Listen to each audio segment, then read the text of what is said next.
राधे राधे जी, राधे राधे जी। ऐसा है जी कि यदुवंश के संदर्भ में तमाम सारे मिथक फैले हुए हैं और आचार्य योगेश रोही जी ने यदुवंश संहिता पुस्तक की रचना की। तो आचार्य योगेश रोही जी की पुस्तक में एक चैप्टर है गोप गायत्री का, जिसमें उन्होंने गो गायत्री का शास्त्रों में वर्ण और जातीय निर्धारण 171 पेज अध्याय 20 अध्याय का एक चैप्टर है आचार्य योगेश रोही जी की पुस्तक में। तो आगे आचार्य योगेश रोही जी अपनी उस पुस्तक में गौ को वैश्य वर्णा बताते हैं और उन्होंने ये पौराणिक वर्णनों के आधार पर कहा है। जैसा कि पुराणों में वर्णन है, तो पुराणों के अनुसार गौ की उत्पत्ति ब्रह्मा के पेट से और बकरी की उत्पत्ति ब्रह्मा के मुख से हुई। तो पुराणों के उद्धरणों के अनुसार आचार्य योगेश रोही जी ने गौ को वैश्य वर्णा पशु बताया और यदुवंश के संदर्भ में आपको हम बताएंगे। यदुवंश के संदर्भ में यादव सम्मान चैनल पर भी देखिएगा, भगवान कृष्ण का धाम गोलोक धाम है और ब्रह्म वैवर्त पुराण में वर्णन है कि भगवान कृष्ण का परम धाम गोलोक धाम है और गोलोक धाम से ही ब्रह्म वैवर्त पुराण के अनुसार सृष्टि की रचना की प्लानिंग हुई। ये ऐसा ब्रह्म वैवर्त पुराण कहता है। यदुवंश के गोप आभीर यादव लोग गोलोक धाम के वासी थे, जिन्होंने भगवान कृष्ण के समय में नर रूप धारण करके पृथ्वी पर जो आए। पद्म पुराण में यदुवंश का बहुत अच्छा वर्णन है। तो पद्म पुराण में संपूर्ण वर्णन यदुवंश का प्राप्त होता है। पद्म पुराण के अनुसार ये गोप आभीर यादव चंद्रवंशी क्षत्रिय के रूप में भी दृष्टिगोचर होते हैं और गोप आभीर यादव परम वैष्णव भागवत धर्म के अनुयायी हैं। गोप आभीर कर्मानुसार हल हथियार वाली कौम होने के कारण हम लोग क्षत्रिय हैं और वैसे हम गोप आभीर यादव वैष्णव वर्ण से संबंधित हैं। अब वैसे तो हमारा वर्ण पृथक है, हम लोग वैष्णव हैं, परंतु हल हथियार की कौम होने के कारण राजा यदु की वंश परंपरा को इसके अनुयायी होने के कारण चंद्र देव की मान्यता के आधार पर हम लोग चंद्रवंशी क्षत्रिय हैं। राजा ययाति के वंश के सारे लोग चंद्रवंशी क्षत्रिय के रूप में पहचाने जाते हैं। वैदिक वेदों में भी राजा ययाति का और उरुरवा और उर्वशी का वर्णन प्राप्त होता है। कई लोग जो आज वामपंथी हैं वो महिषासुर को यादवों का वंशज कहने लगे हैं। ये दोषपूर्ण बात है। दुर्गा जी जो हैं यादवों की वंशज थी। माता विंध्यवासिनी के रूप में दुर्गा के लिए यादवी शब्द आया है देवी भागवत में और गायत्री का वर्णन लक्ष्मी नारायण संहिता में आया है, यदुवंश में दर्पण में आया है। माता गायत्री यदुवंश की कन्या थी। भगवती दुर्गा देवी योग माया और विंध्यवासिनी के रूप में यदुवंश की कन्या थी।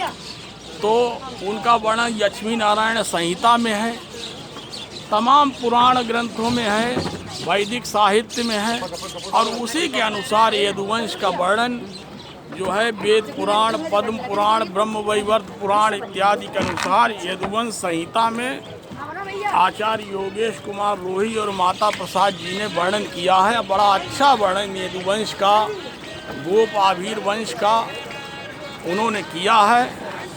और महिषासुर दैत्य था।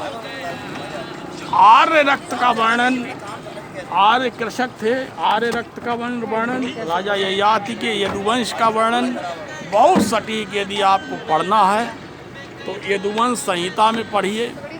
गोप यादव आभीर पुस्तक सुमंत कुमार जी की है, उसमें पढ़िए। यदुवंश समुद्भवा श्री राधिका पुस्तक पढ़िए। पद्म पुराण में यदुवंशियों का वर्णन पढ़िए। ब्रह्म वैवर्त पुराण में पढ़िए। श्रीमद् भागवत में यदुवंश का वर्णन है, महाभारत में है। और उनकी जो स्वामी जगदीशानंद जी की पुस्तक जो है उसमें भी यदुवंश का बहुत सुंदर वर्णन है।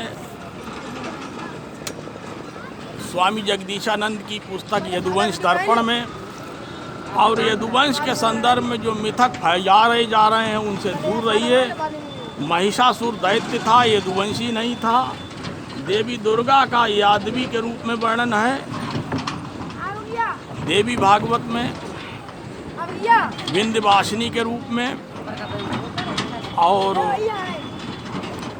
योग माया के रूप में। उनका मंदिर भी वहाँ मथुरा में, मथुरा क्षेत्र में है, वहाँ आप देख सकते हैं। माता विंध्यवासिनी का भी तीर्थ स्थान वहाँ है।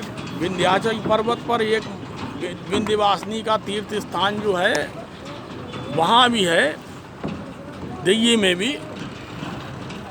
तो यादवेंद्र सरकार भगवान कन्हैया की जय। जय श्री राधे। और भगवती गंगा का दृश्य जो है आप लोग देखिएगा। ये भगवती गंगा के आप दर्शन कर रहे हैं। ये फर्रुखाबाद नगर क्षेत्र है, पांचाल घाट है। और मुझसे आप आचार्य संतोष कुमार के रूप में परिचित हैं। मैं यदुवंश का परिचय इसलिए दे रहा हूँ कि यदुवंश के संदर्भ में तमाम मिथक फैलाए जा रहे हैं। हम लोग राजा ययाति के वंशज होने के कारण से चंद्रवंशी क्षत्रिय हैं। श्री कृष्ण भगवान ने भी अपने आप को क्षत्रिय कहा, परंतु श्री कृष्ण भगवान और बलराम के द्वारा वैष्णव धर्म, भागवत धर्म की स्थापना हुई। तो हम लोग परम वैष्णव हैं। और चातुर्वर्ण में आने के बावजूद भी हम लोग चातुर्वर्ण व्यवस्था से पृथक भी हैं। हम लोग पंचम वर्ण के हैं, परम वैष्णव हैं, परम भागवत हैं। हम लोगों का स्थान चातुर्वर्ण से अलग है। चातुर्वर्ण व्यवस्था का जब आरंभ भी नहीं हुआ था तब गोलोक में उस परमेश्वर के साथ, जिसको कोई श्री कृष्ण कहता है, कोई गोलोक धाम का वासी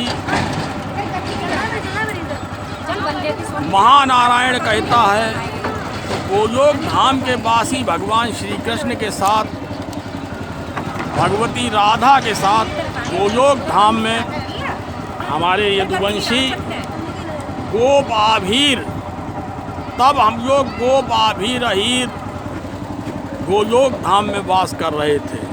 उन्होंने पृथ्वी पर तब जन्म धारण किया जब भगवान कृष्ण इस लोक में आए। कृष्ण से पहले से गोप आभीर वंश है, लेकिन गोलोक धाम के तमाम दिव्य शक्तियाँ इस धरातल पर आईं।